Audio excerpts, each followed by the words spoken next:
नमस्कार, झारखंड समाचार में आप सबका स्वागत है। आइए जानते हैं झारखंड की तमाम छोटी बड़ी खबरों को। इससे पहले चैनल को सब्सक्राइब नहीं किया है तो प्लीज चैनल को सब्सक्राइब कर बेल आइकन को प्रेस कर दीजिए ताकि खबरों का अपडेट आपको मिलता रहे।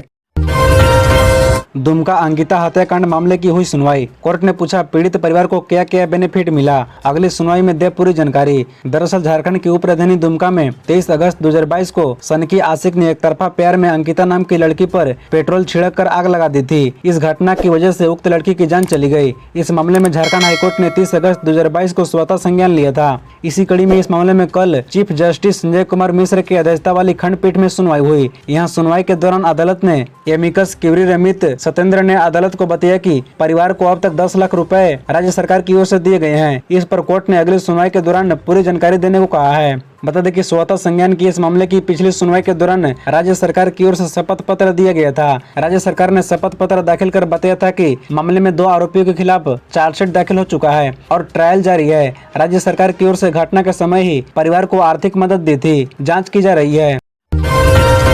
देवघर में राज्यपाल का लोक संवाद कार्यक्रम। प्रत्येक जिला में लघु एवं मध्यम उद्योग को दे बढ़ावा, लोगों को रोजगार के मिलेंगे नए अवसर, जीवन स्तर आगे बढ़ेगा। दरअसल देवघर के ठडियारा पंचायत भवन में आयोजित संवाद कार्यक्रम में राज्यपाल सीपी राधाकृष्णन ने कहा कि प्रत्येक जिला में लघु एवं मध्यम उद्योग को बढ़ावा दिया जाना चाहिए। इससे लोगों को रोजगार के नए अवसर मिलेंगे, उनका जीवन स्तर आगे बढ़ेगा। उन्होंने कहा कि माताओं बहनों की परेशानियों को कम करने के लिए सरकार द्वारा उज्ज्वला योजना के तहत फ्री कुकिंग गैस कनेक्शन दिया गया है। इस योजना से भारत की 95% आबादी जुड़ी हुई है। प्रधानमंत्री द्वारा शुरू किए गए नल जल योजना के तहत पेयजल आपूर्ति की जा रही है। गैस सुलभ होने एवं जल की व्यवस्था होने के कारण मां बहनों द्वारा खाना बनाना आसान हो रहा है। बता दें कि राज्यपाल ने कहा कि हमें प्लास्टिक के बदले थैले का उपयोग करना चाहिए। प्लास्टिक के कारण सभी जल स्रोत विशेष रूप से प्रभावित होते हैं। उन्होंने कहा कि सिक्किम भारत का एक ऐसा प्रदेश है जहां पूर्णतः ऑर्गेनिक खेती की जाती है। हमारे झारखंड प्रदेश में भी पारंपरिक खेती में रासायनिक उर्वरकों का उपयोग नहीं किया जाता है। अतः झारखंड भी स्नेह स्नेह पूर्ण रूप से ऑर्गेनिक खेती की ओर अग्रसर हो सकता है।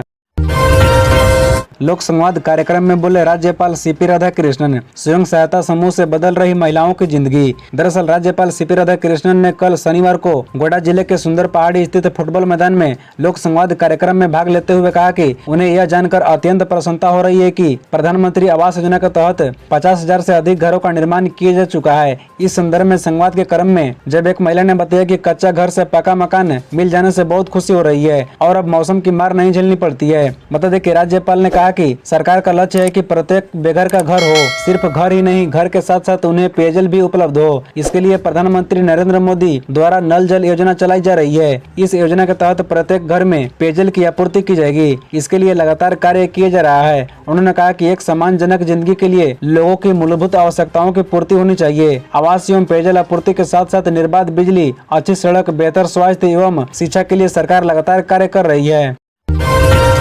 दिव्यांगों के लिए राज्य की अदालतों व उपभोक्ता आयोग में क्या है व्यवस्था। झारखंड हाईकोर्ट ने सरकार से पूछा सवाल। दरअसल बता दें कि झारखंड हाईकोर्ट ने राज्य भर के सिविल कोर्ट राज्य उपभोक्ता आयोग में दिव्यांगों को सुविधा उपलब्ध कराने को लेकर दायर जनहित याचिका पर ऑनलाइन सुनवाई की। चीफ जस्टिस संजय कुमार मिश्र व जस्टिस आनंद सेन की खंडपीठ ने सुनवाई करते हुए राज्य सरकार से पूछा कि राज्य भर की अदालतों में दिव्यांगों के लिए क्या व्यवस्था है। दिव्यांग जनों की सुविधा मुहैया कराने की दिशा में राज्य सरकार की क्या योजना है। बता दें कि खंडपीठ ने शपथ पत्र के माध्यम से जवाब दायर करने का निर्देश दिया और मामले की अगली सुनवाई 11 अगस्त को होगी। बता दें कि इससे पूर्व प्रार्थी की ओर से शैलेश पदौर ने खंडपीठ को बताया कि राज्य की अदालतों व राज्य उपभोक्ता आयोग में दिव्यांगों के लिए कोई विशेष व्यवस्था नहीं है। उन्होंने व्हील चेयर, लिफ्ट, रैंप, दिव्यांगों के लिए अनुकूल शौचालय आदि की व्यवस्था कराने का आग्रह किया। उल्लेखनीय है कि प्रार्थी people union for civil liberty की ओर से जनहित याचिका दायर की गई है। जिला अदालतों व उपभोक्ता आयोग में दिव्यांगों के लिए सुविधा उपलब्ध कराने की मांग की गई है। जेपी नड्डा की गिरिडीह रैली के पीछे क्या है मकसद। ये दोनों कद्दावर नेताओं की फंसी है प्रतिष्ठा। दरअसल बता दें कि भाजपा का राष्ट्रीय अध्यक्ष जेपी नड्डा की गिरिडीह में सभा कर पार्टी ने भावी रणनीति के संकेत दिए हैं। राष्ट्रीय अध्यक्ष श्री नड्डा के गिरिडीह में आने के कई मायने हैं। पिछले गठबंधन में आजसू के खाते में गई गिरिडीह सीट पर भाजपा ने चुनावी खेती फिर से शुरू की है। इस सीट पर लंबे समय तक भाजपा की पकड़ रही थी। वर्ष 1996 से 2014 तक वर्ष 2004 को छोड़कर भाजपा ने जीत हासिल की। इस पुरानी सीट से भाजपा ने लोकसभा चुनाव की तैयारी का का आगाज किया है। बता दें कि राष्ट्रीय अध्यक्ष का कार्यक्रम गिरिडीह में तय करने के पीछे कई रणनीति है। ये सीट भाजपा आजसू के भरोसे छोड़ने के मूड में नहीं है। इस रैली के साथ भाजपा ने सीधे तौर पर 2 लोकसभा सीट को टारगेट किया है। गिरिडीह और कोडरमा के साथ साथ बोकारो और धनबाद के कुछ इलाकों को साधने का प्रयास है। कोडरमा और गिरिडीह के संसदीय क्षेत्र में विधानसभा की 12 सीटें हैं। इसमें कोडरमा, राजधनवार, जमुआ और बधमारा भाजपा के कब्जे वाली सीट है।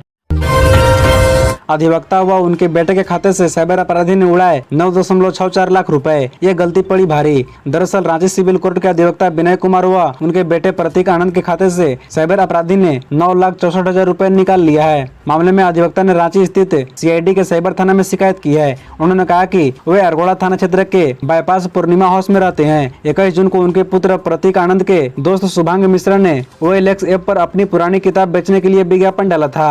बता दें कि विज्ञापन देखकर OLX की तरफ से शुभांग से चैट किए जाने लगा। इस दौरान OLX की ओर से किताब खरीदने की बात करते हुए पैसा भेजने के लिए अकाउंट नंबर व मोबाइल नंबर मांगा गया, लेकिन शुभांग के पास अकाउंट नंबर नहीं था, इसलिए उसने दोस्त प्रतीक आनंद का मोबाइल नंबर उसे दे दिया। इसके बाद साइबर अपराधी ने मोबाइल नंबर से प्रतीक आनंद को फोन किया। इसके बाद प्रतीक के कैनरा बैंक के खाते से 18,000 रुपए व विनय कुमार के बैंक अकाउंट से 9,46,081 रुपए निकाल लिए गए। अधिवक्ता विनय कुमार ने कहा कि उन्होंने पुत्र की मेडिकल में पढ़ाई के लिए पैसे रखे थे।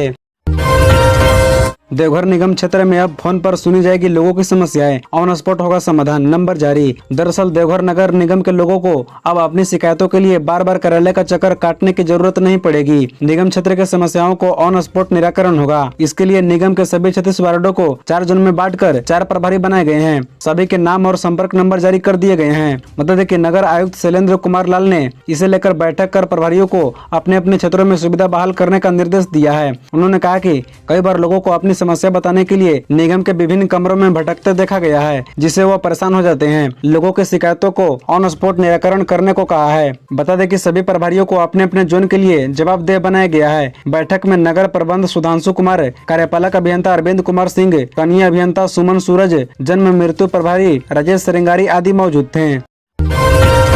26 को कैबिनेट से मिलेगी स्वीकृति। राज्य पिछड़ा वर्ग आयोग तय करेगा नगर निकाय चुनाव में OBC आरक्षण। आपको बता दें कि नगर निकाय चुनाव में OBC आरक्षण झारखंड राज्य पिछड़ा वर्ग आयोग ही तय करेगा। 26 जून को होने वाली कैबिनेट की बैठक में नगर विकास एवं आवास विभाग के इस प्रस्ताव को रखा जाएगा, जिसे स्वीकृति मिलने की संभावना है। बता दें कि बैठक में राज्य पिछड़ा वर्ग आयोग के अध्यक्ष की नियुक्ति पर भी मुहर लग सकती है। राज्य पिछड़ा वर्ग आयोग अभी अध्यक्ष विहीन है। आयोग में फिलहाल एकमात्र सदस्य कृष्ण कुमार सिंह है। बता दें कि निकाय चुनाव में OBC आरक्षण तय करने के लिए आयोग को पूर्व अस्तित्व आवश्यक है। सरकार की इस संभावित फैसले से झारखंड में नगर निकाय चुनाव की संभावनाएं बढ़ रही है। बता दें कि राज्य में धनबाद, देवघर, चास नगर निगम सहित लगभग 15 निकायों का कार्यकाल 2020 में ही पूरा हो चुका है। इसके बाद अप्रैल 2023 में रांची, हजारीबाग, गिरिडीह, मेदिनीनगर और आदित्यपुर नगर निगम सहित 20 से अधिक निकायों का कार्यकाल भी पूरा हो चुका है। साथ ही दर्जन भर नवगठित नगर निकायों के भी चुनाव होने हैं। कोल इंडिया के कर्मचारियों के लिए खुशखबरी, सरकार ने दी वेतन में बढ़ोतरी की मंजूरी। दरअसल कोल इंडिया के गैर कार्यकारी कर्मचारियों के लिए खुशखबरी है। जी हां, कोल इंडिया के गैर कार्यकारी कर्मचारियों के वेतन में बढ़ोतरी को लेकर सरकार की मंजूरी मिल गई है। कोयला मंत्रालय ने कहा है कि उनसे कोल इंडिया लिमिटेड के गैर कार्यकारी कर्मचारियों को वेतन में संशोधन के लिए मजदूर संगठनों के साथ हुए समझौते को मंजूरी दे दी है। यह समझौता 1 जुलाई 2021 से परिलब्धियों पर न्यूनतम गारंटीकृत लाभ का 29% मूल्य, परिवर्तनीय महंगाई भत्ता, विशेष महंगाई भत्ता और उपस्थिति बोनस के अलावा भत्तों में 25% वृद्धि का प्रावधान करता है। बता दें कि कोल इंडिया को भेजे गए एक संदेश में मंत्रालय ने कहा, coal India limited, Singareni collieries company limited और मजदूर संगठनों के प्रतिनिधियों के बीच NCWA 11 के लिए हुए MOU की पुष्टि की गई है। इस समझौते से CIL और SCIL के लगभग 2,81,000 कर्मचारियों को लाभ होगा, जो 1 जुलाई 2021 को कंपनी के वेतनमान पर थे। फैक्ट्रियों के जहरीले धुएं से लोगों का जीना हुआ मुहाल, स्वास्थ्य को लेकर बढ़ रही है चिंता। दरअसल औद्योगिक क्षेत्र मरार के फैक्ट्रियों से निकले धुएं हुआ केमिकल मिले धुएं से एक बड़े क्षेत्र की आबादी परेशान है। हालत यह है कि प्रदूषण की वजह से उनका जीना मुहाल हो गया है। पहले से लोग औद्योगिक क्षेत्र स्थित एक लोहा फैक्ट्री से निकलने वाले धुएं से परेशान थे। अब इसी लोहा फैक्ट्री के सहयोगी 2 अन्य फैक्ट्रियों से निकलने वाले केमिकल मिले धुएं से लोगों की परेशानी और बढ़ गई है। हालांकि दिखावे के लिए फैक्ट्रियों में प्रदूषण नियंत्रक यंत्र लगे हैं, लेकिन इनका उपयोग नहीं किया जाता है। इसका खामियाजा आसपास के लोग भुगतने को मजबूर हैं। बता दें कि प्रदूषण का असर लोगों के स्वास्थ्य पर पड़ रहा है। इस प्रदूषण का पेड़ पौधे पर भी असर पड़ रहा है। इस क्षेत्र के आसपास के पेड़ पौधा का विकास भी सामान्य पेड़ पौधे से कम हो रहा है। औद्योगिक क्षेत्र में अवस्थित 2 फैक्ट्रियों से निकलने वाले लाल धुएं के गोबर से लोग परेशान और भयभीत हैं। बताया जाता है कि लोहा बनने में प्रयुक्त होने वाले पदार्थ सिलिको मैग्नीज को ब्लास्ट फर्नेस में जब डाला जाता है तब इसका संपर्क अन्य पदार्थों के फर्नेस से कराया जाता है तो काफी भयावह रूप से लाल धुएं का गोबर उठता है और पूरा क्षेत्र लाल धुएं से भर जाता है। खबरों से जुड़े रहने के लिए चैनल को सब्सक्राइब, वीडियो को लाइक एवं एक दूसरे से शेयर जरूर करें। धन्यवाद।